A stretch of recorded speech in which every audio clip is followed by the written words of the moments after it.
Wolf Power Club listeners, this week we end the trilogy of the Motor Show specials. We will take you inside the hypercars. We will meet the public about what they're thinking on energy transition with electric vehicles. We will speak to an expert that's driven to a lot of electric cars for Mercedes and BMW.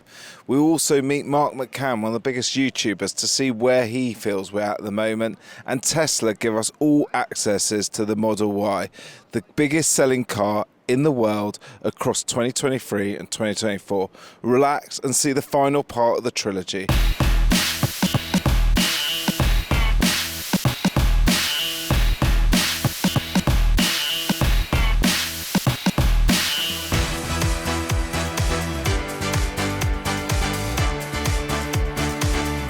Guys, we've got a man who loves trucking, who loves cars. His channel has just gone mega in the past 2 years.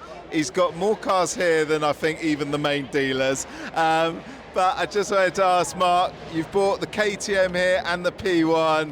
Must be pinch yourself moment that you have both those in your garage. Definitely, like the P1 obviously, like it's a hypercar, and I never thought I'd ever be able to own a hypercar, so to have that is unbelievable. And the KTM is just a special car, and it's sort of like just learning it. I only got it yesterday officially, so it's early for me. Like even trying to figure out where all the buttons are at the minute, it's a bit of a challenge, but yeah, lovely. And on the KTM, come in.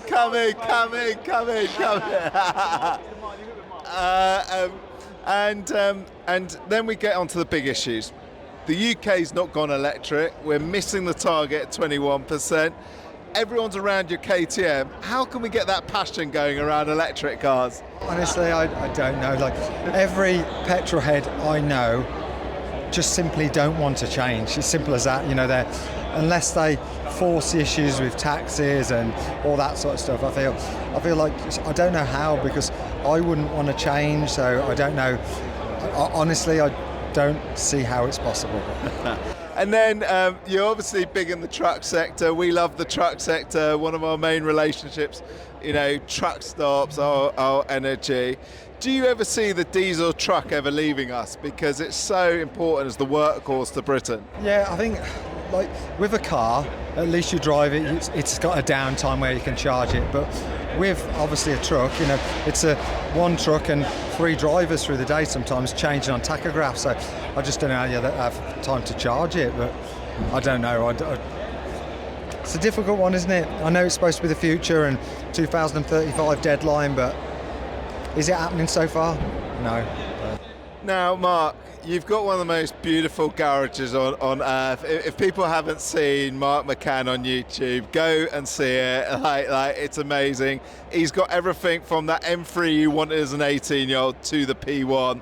But what's left in the Mark McCann to-do list? Because that must be hard, because you've just had your own supercar built with the KTM. There's plenty, don't worry about it. Countach. Oh, okay. I'd love a Countach, Murcielago SV. Oh God, honestly, there's a 348, 355. There's so many cars I'd love, but money, space, misses, all that lot difficult. Well, our good mate Harry Metcalf, we'll let him know you want a bit of Countach. It will make you cry when you figure out what he picked us up for. But I literally would like to wish you the best of luck with the channel. For those guys who don't know, they're doing something about the electric car target being missed. We're going to love it, because us and Transition Boys, the biggest energy companies, the biggest government ministers, do listen to his opinion, and where we're going next and where the passion is what this guy's channel does. Mark, thank you for your time. Thank you. Wolf Power Club listeners, you want to know about energy transition? This is the best-selling car, full stop, in 2023 and 2024. It's also on course in 2025. We're going to jump in and we're going to discuss some more. So we very kindly have been given access to the brand new Model Y by Tesla. I think this week on the episode, we wanted to get to the bottom of what makes transition happen, and what we've just been explained by the guys at Tesla at British Motor Show shows to me a car that really will break through boundaries and easily mean that long term there's not those boundaries for people getting electric cars. So the first thing The car we're sat in now has a range of over 380 miles, and if you actually want a further range, the lighter Model 3 has 425 miles. But then there's a few mind-blowing things. On the leasing model, this is £299 a month. Now, if you think we've got a luxury four-seater, I'm not in any way, being paid by Tesla or supported by Tesla. We are literally have come to British Motor Show today to find out actually what is the transition factors.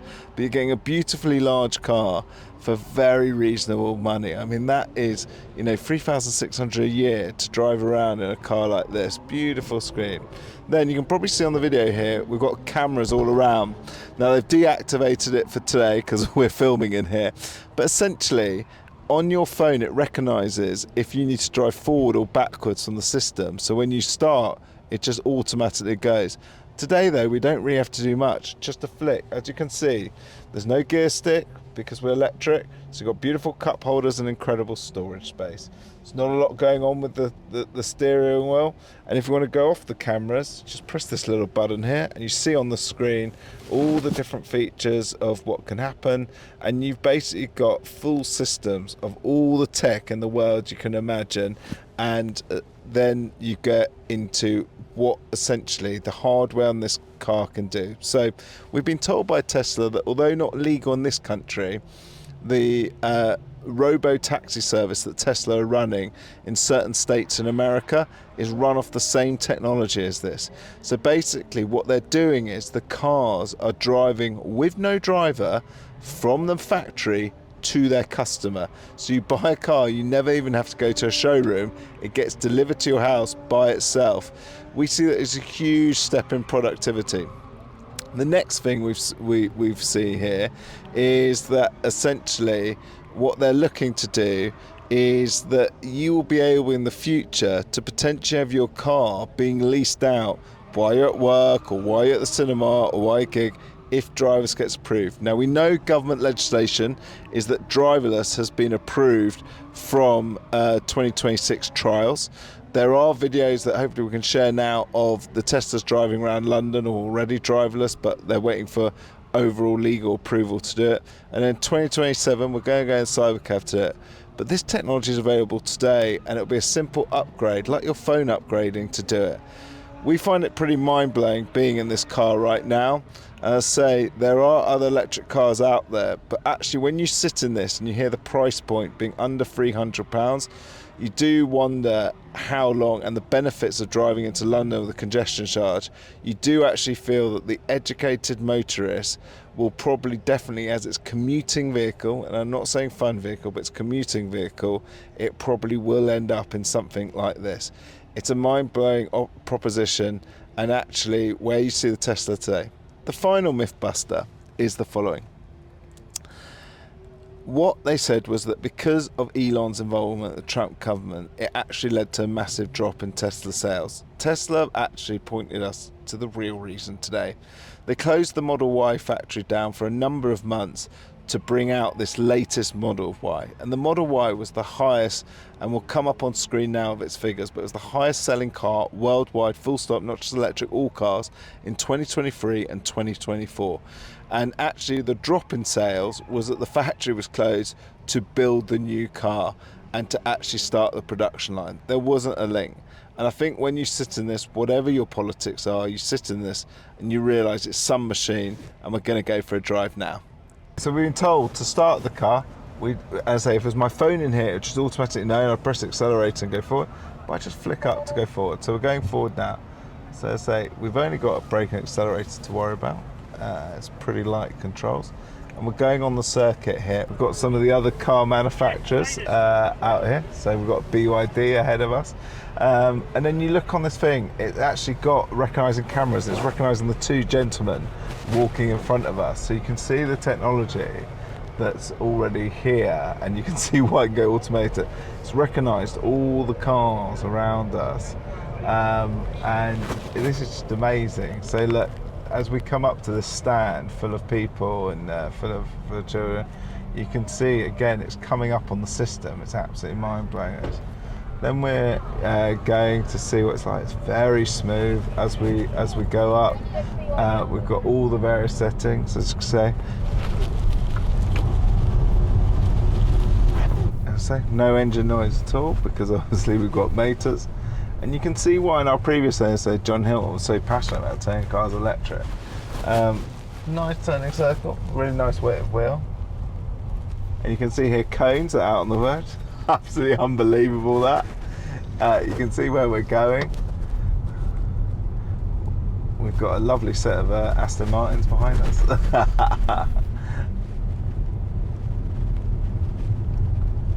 See some of the cars doing some tricks and blending over there, but I can really see that if you are a motorist about to do some miles at that price point of $299 per month for 3-year lease, really is unbelievable value.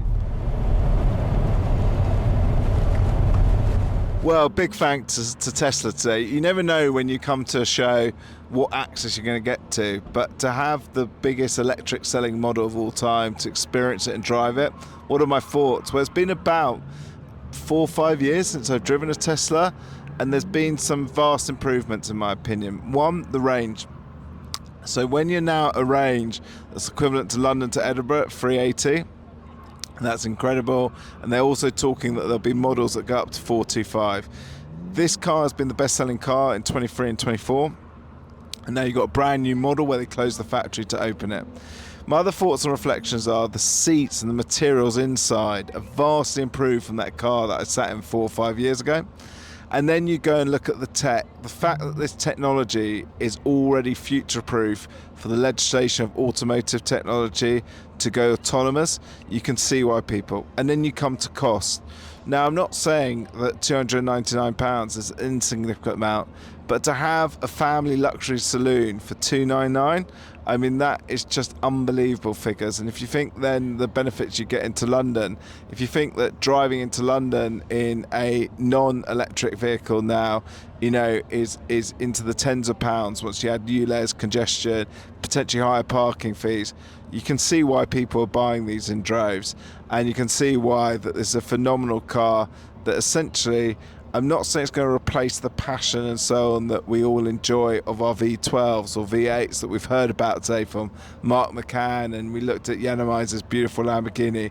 But what I can say is your car to commute your family about, your car to actually impassionise people in terms of as a use of transport, and the fact that they're in America, this can go from the factory to the customer's house without going to showroom, is just mind-blowing.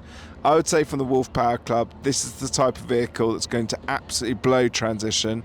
And although the government haven't reached their target, you do wonder if dedicated electric vehicle companies like this will result in huge accessibility for future buyers and getting the sales to those figures. This being the Wolf Power Club from the Tesla, and I think now we've got the opportunity to go into their self-driving taxi that will be out in a few years' time. We're in a vehicle at Motor Show, no steering wheel, no pedals, and if anything, it's like a luxury booth to watch TV. This is going to be in 2027, the future of taxi cars coming from Tesla. They've already got these working out in the US, and the CyberCab is coming to these shores in 2027. It's just mind-blowing that we're at Motor Show, and actually one of the pinnacle things we're going to feature is a car with no wheel, no pedals. This has got durability, it's got wireless charging, it'll be able to drive itself. The possibilities are endless, and a huge boot. There'll be reams of taxi companies mass buying this car to have huge efficiencies and have a driverless society. The role of the taxi driver will probably go with this vehicle. We'd love to know your thoughts on that. We've got Nick here, who has come from the sector of selling cars to now talking and reviewing about cars for the last 5 years. How did that journey start, Nick? Wow, that's a long story there, but I started at Sandown as a product expert and then basically transitioned to doing YouTube full time. So that's kind of what I do now. But yeah, as you said, that was about 5 years ago where I started that sort of journey, and now I do it full time, reviewing cars, checking out EVs, and yeah, I'm very much in the thick of it. So let's get into the real meat of it. We've seen on our first of our trilogy of podcasts that the government is significantly behind, or the industry is behind its target of the 28% to avoid the £15,000 fines. Mercedes, though, is actually quite a bit ahead, and they're actually one of the sort of real champions. Obviously, we're here today with Mercedes and your former employer Sandown, but why do you think Mercedes have worked out what people want in an electric car? Because they do seem to be beating the government targets and probably are one of the sort of good, big old classic car companies that's met the modern world challenge head on. It's very tricky because as I cover a few brands, and obviously, as I said, my channel started with covering Mercedes initially, they still to this day do cover a lot of different segments of cars with pricing. So most recently they've announced a new CLA, which is going to be very much on the more affordable side of cars. But then they've got cars like on the stand here, the Mercedes EQE SUV. I think it's the different positioning of price points they've had. In terms of like a family car now, how do the monthlies differ between electric and a petrol or diesel? And the reason I ask about monthlies is that that's how a huge part of Britain buys it. And one of the myths is electric cars are too expensive.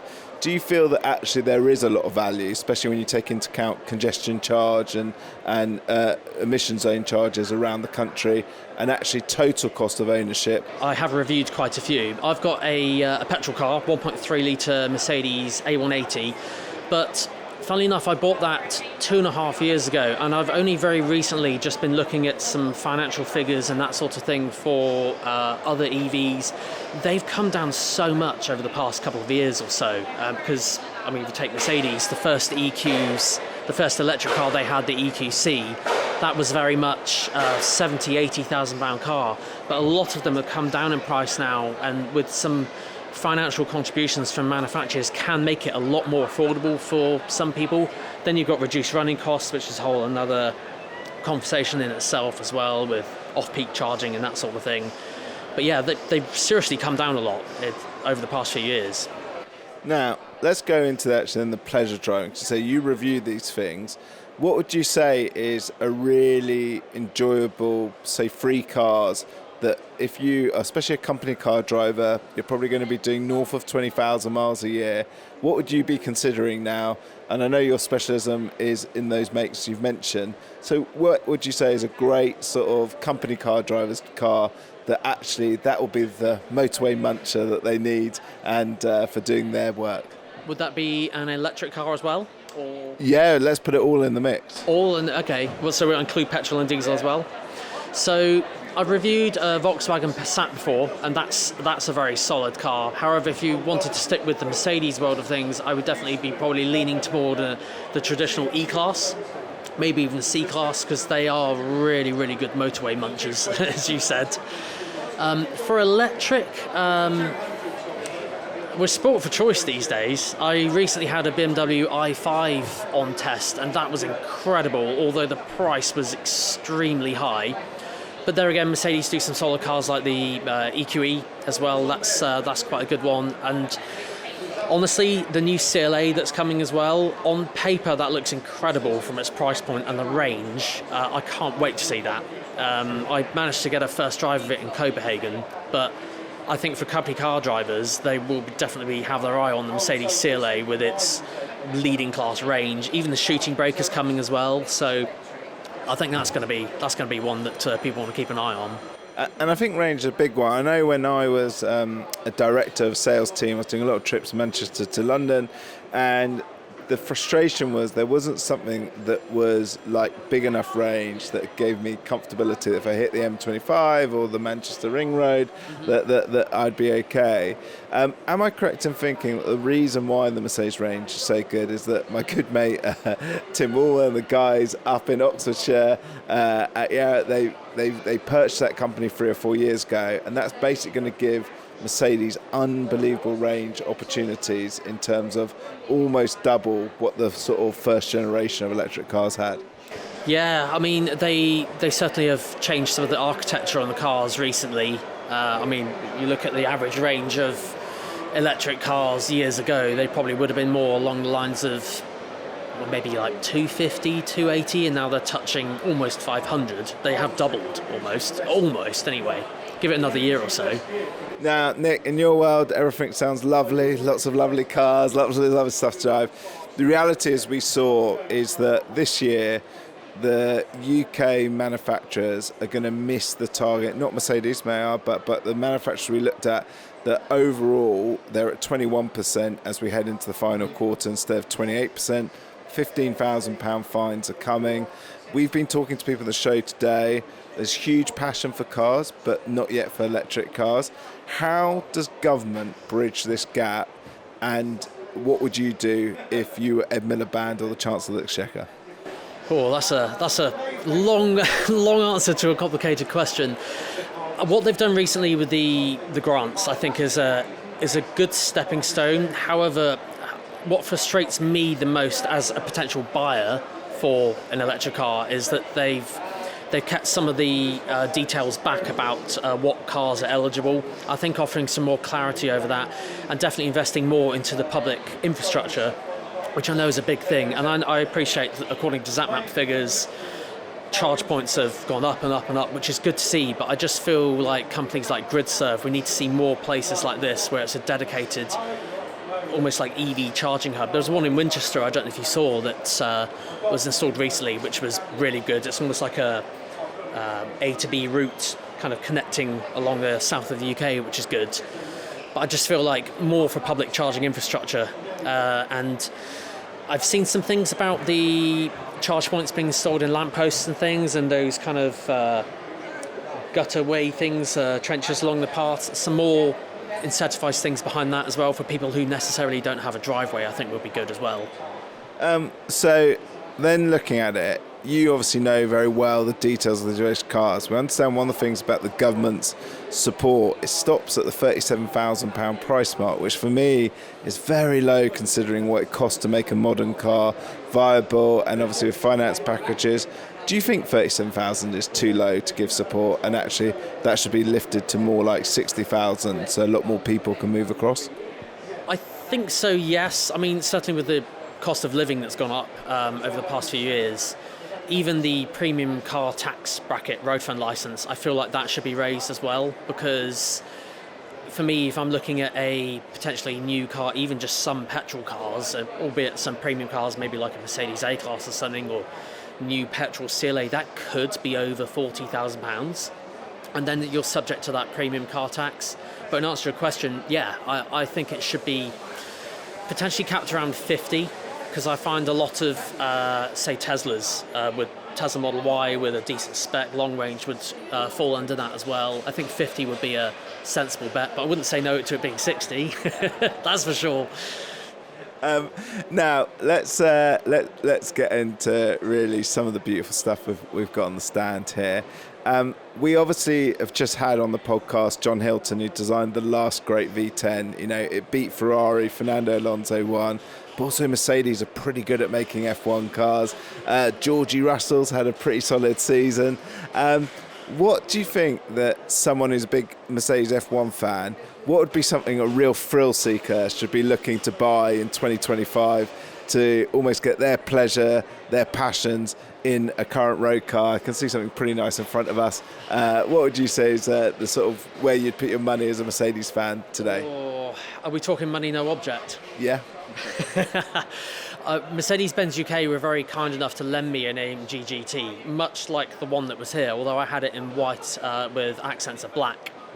And living with that for the past week was incredible.